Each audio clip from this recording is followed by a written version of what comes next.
I'm not going to take nothing out of my mind today, so don't take too long. Guys, who were here last week? Who remember a little bit what we're talking about? Who remember? Being successful and being fruitful. Like the difference pretty much what we end up realizing was being successful. It's those things that I'm going to achieve in personally to my life, Being fruitful, it's when those things that I'm achieving in my life start relating to other people's life and benefiting them as well. It's nothing wrong with to be successful, but also it's going to be amazing if you also, when successful, you'll be also fruitful. And you don't need to be successful to be fruitful. You can be both at the same time. So that's the main goal, though. This week, I do got a question here for us. Then we're gonna talk a little bit in the end. I'm gonna read it for y'all over here. Like I said, I'm not gonna go make this very long, but I do wanna ask something before that. Who here like to work?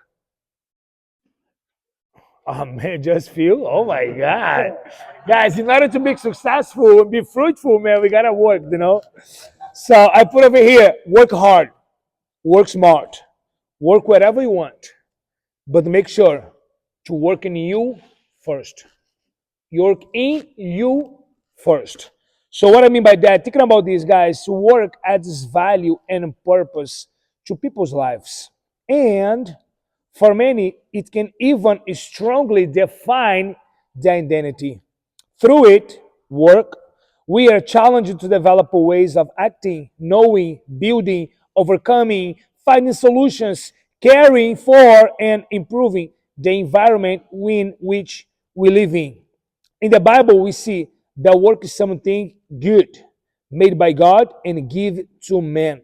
Check this out. Genesis 2:15 says, the Lord God placed a man in the Garden of Eden to care for it and cultivate it.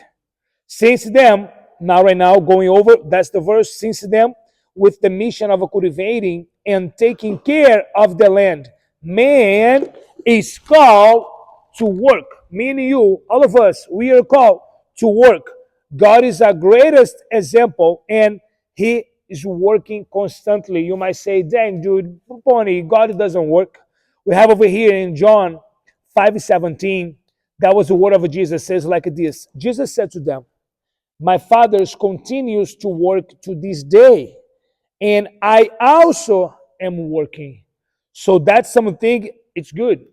The working nowadays for us was something that was like a demonized, and a lot of people think that as a punishment, but it's not. Just like we said in the beginning, the work like are gonna give some certain purpose for our lives, gonna help us like a value things a little bit more better. And like I said before, I don't say that's right, but the work for many people define their identity. I share a little bit about me before. One example, I grown up, I always want to be a fighter, and I look to myself one day, right there in the office, man, I cry out my soul because I feel empty.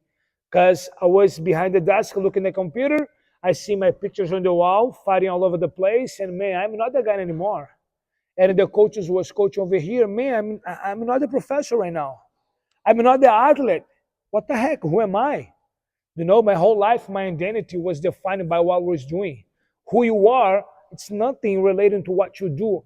You can do whatever you want to do in life, but who you are doesn't change since the beginning of the creation. So with that being said, going over here, guys, does work, it's not originally bad, but it means by which man glorifies God, caring for creation, himself, and others. That is the question I have over here for us. And let's relate a little bit what we talk when it comes to work last week, being successful, being fruitful. And what are the three main reasons that make people move, like take actions? That move could be make people work and take actions. What y'all think those three main reasons could be? I'd love to hear some options. I put a three of mine over here. You might disagree or not, or you agree, but would you like to hear some of yours first? Resources, yeah. Family, I say inspiration and desperation. inspiration and desperation. There we go, in there. Purpose. There we go. Look what I put here. The very, very first one. I hope in English the translation makes sense, guys. Y'all know English not my first language. I'm getting there. That word makes sense. I translate and come with this. Indignation. Makes sense? Indignation? Makes sense? Makes sense? Okay. The second one over here, we already said a little bit, but I think it was in another way. Say resources, but reward. Makes sense? Makes sense? So the other one here, that's the most common one. I think Dylan say right now. Punishment is correct? Is correct? Yeah, I said, I put it right? Dang, man, there we go. Yeah, because here in the paper I live in Portuguese. So I say, dang, how I write that? Guys, here, those are the three main reasons, Indignation, you know, indignation, like how can I explain indignation? Davis, go for. It's like your hatred or something, or like out of spite or something. It's like do something. It's like When you're uncomfortable with something, you don't like it, and then you. Piece of my whole life, and so I'm gonna prove him wrong. Yeah, that would be indignation. So that's one of the reasons that I make a lot of people move, man. They just piss off with some things, some stuff. They not agree, and you know what? Just like David says, I'm gonna do that wrong. I'm gonna do that differently. I'm gonna make sure that gonna goes right. I'm gonna make sure they are wrong. Am I right? So we can go in the way reward. Like, you know what? I'm gonna do those things, man, because right after when I finish, I'm gonna receive this. I'm gonna receive that. I'm gonna make some money here and this and that. So the reward, the resources, that's something that move a lot of people. But the punishment, that's the things that you believe it or not. That's the move like 90% of the people on the earth. Because most of the time we do a lot of things that we don't want to do. Some of us do things that we want to do. But in the very end, if you don't do it, one way or another, you're going to need to do what's supposed to be doing. I like to say all the time, when we're a kid, we do those things that we like. But when you grow up, we got to do what we got to do. We have some kids over here. They might relate a little bit. They're still doing what they like to do. But I know we all didn't have a little bit more responsibilities. Sometimes I guess you want to stay home, but you got to pay rent. You got to buy food. You got to get groceries. You got to get gas. You got to go over there and do what you got to do. If you don't do it, you probably, man, going to receive some punishment for life, So because of that, we always put ourselves there in the movie, and keep on moving. But check this out, guys, and I'm going to wrap up here on those 4 verses here. In the Bible, we have 2 cool books over there. Proverbs and Ecclesiastes, they was wrote by the same guy, In the Proverbs, we can see, man, Solomon like a really, really smart, like very wise, breaking down those principles for us. And Ecclesiastes was in the very end of his life. He was struggling a little bit. But check this out, what he says here. In Ecclesiastes 3:22 says, that's why I conclude that there is nothing better for a man than to enjoy his work, because this is his reward. For who can make him see what will happen after he dies? Does that make sense? So in the very beginning here, guys, I mark here to enjoy his work. It's nothing better for a man than to enjoy his work. You might don't like, but we gotta learn how we enjoy that. Check this out here, another one gonna relate a little bit. Ecclesiastes 2:24, right below says, for man, there is nothing better than eat, drinking, and very similar, finding pleasure in his work. And I saw that this also comes from the hand of God. So that was the other part, then stick with me over here. The word finding pleasure.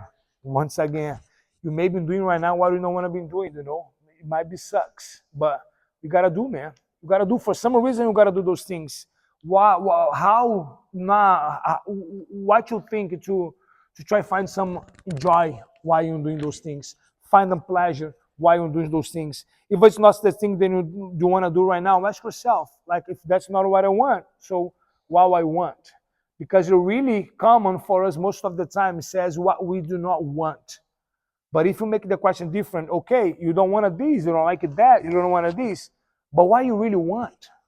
It's not what you do not want, but what you really want. Look into your life today right now, like you might don't want to do a lot of things, but let me ask you this. What you really want to do with your life? Not what you don't want not, but what you want. And that question is very easy to ask, but in order to answer, you're going to dig yourself a little bit to try find the honest answer from you. In Proverbs here, 12:14 says, from the fruit of your mouth, man benefits, and the work of your hands will be rewarded.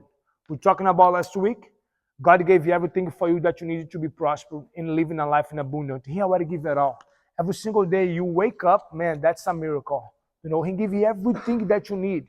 The only thing he won't do for you, it's the work. He provide the seeds, he give you the land, the water, the rain, the sun. Like you look to the nature. The nature is prosper. You don't want to see never scarcity in the nature than what God's create. And we are creation of God. The scarcity that is living in us was developed by our beliefs and experiences. But we were built to be prosper, to live in a life in abundance. And doesn't exist another way to live their life is not with God. He give you everything that you need, but he don't want to dig the dirt. He won't dig the dirt, put the seed, taking care of the land, cut those weeds out. So in order to the fruit to grow, you got to do those things. And I know it sucks, but if you do not find the joy, if you do not find the pleasure, man, somebody got to do the job. That's your garden. That's your life. Who's going to do it if not you? Does that make sense, guys? Are you with me? I feel like you can't find a way to enjoy what you do and also have indignation. You cannot find a way to enjoy what you do and not have indignation. And also be indignation. There you go. It's one or the other. It's conflicted. You're doing what you're doing because of that, or you're doing it because you love doing it. There you go. I agree with you. I agree with you in thinking about this. Like, Love can't be fueled by hate. say again. Love cannot be fueled by hate. It can't be the source. I was about to say that. I was about to say that. That's the thing. When you come here, find the main reason that move you. That's gonna be and have a really cool book that I read. It's the business book, but it's called "Choose Your Enemies Wisely." Every single one of us have an enemy. For me growing up, my enemy for a long time was my family. Oh, hold on, Pony, hold on. Your family? Yeah, they don't want to be a professional fighter. They never thought I'm going to succeed, be able to do something like that and living from it. Does that make sense? So when they were my enemy for a long time, because I grew up listening to my dad, you got to go do this. My mom, you got to do that. My uncles and aunts, like, you put your feet on the ground, like you're here on this freaking gator. You're never going to be able to do those things, And I use that as a feel, like a F y'all. That's my life. How we gonna do it? And that was my enemy for a very long time. But like the title of the word, choose your enemies wisely. So what is the thing that you have in you? Then you bring the feel that you need to go in and do what you're supposed to be doing. Go over there and achieve what you want to achieve. Every single one of us have that enemy. Every single one of us have that feel in us. You just gotta dig in and find out. But in the down the road, I would say every single thing that it took me, then bringing me where I am today, won't take me where I want to be in the future.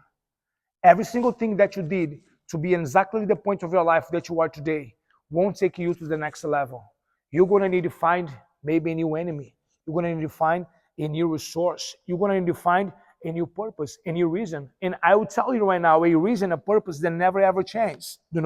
Check this out over here. Proverbs 16:3 says, consecrate to the Lord everything you do, and your plans will be successful. It's not maybe will be successful, will be successful. What I mean by that, no matter what you're going to be doing, invite God in with you, man. Invite Jesus in your life. As soon as you can, things will be a little bit better. But I cannot be hypocrite right now to say, bring Jesus in like your life is going to be transformed. You're going to live an amazing life. Everything's going to be amazing. Because it's BS. That's when the battle will start. Invite Jesus in. You're going to see like how suck your life is going to be for a little while. But one thing I can tell you by my experience in walking with God, that means it's not if you're going to have a battle or not. Because we're going to have a lot of battles. But the only assurance that we have from Him that we will never, ever be defeated. That's the assurance that He gave it to me every single day. If you go on a mat in the cage, you don't know if you're going to win or not. Pling, touch your gloves. You got to get going. You got to go fight. You go in jiu-jitsu, you shake hands. You don't know if you're going to win. It's 50-50. You don't know what's coming on the other side, you know? But I tell you, living a life with Jesus, you get there in the world to live the life, to go accomplish your goals. It's not if you're going to achieve what you want to achieve. It's not if you're going to win, like it's but when, because you will. A lot of problems and struggles that you're facing through is just a preparation for the life, for the level. Then He'll want to take you in. So that was the question that I have before and asked for us before. Going back last week, being successful, being fruitful, going to the next level in life. You know, no matter where you want to go, you're going to need to work. Work hard, work smart, but do not forget to work in yourself. Does that make sense, guys? I just bring all of these down for us so we could break it down and discuss to leave that message to you. No matter what you want to do, man, but make sure you work inside out. The life that you want to live is not out there coming for you. Gotta start first in here, and then you're gonna manifest over here. Osh? There we go, guys. Yay, hands in, guys.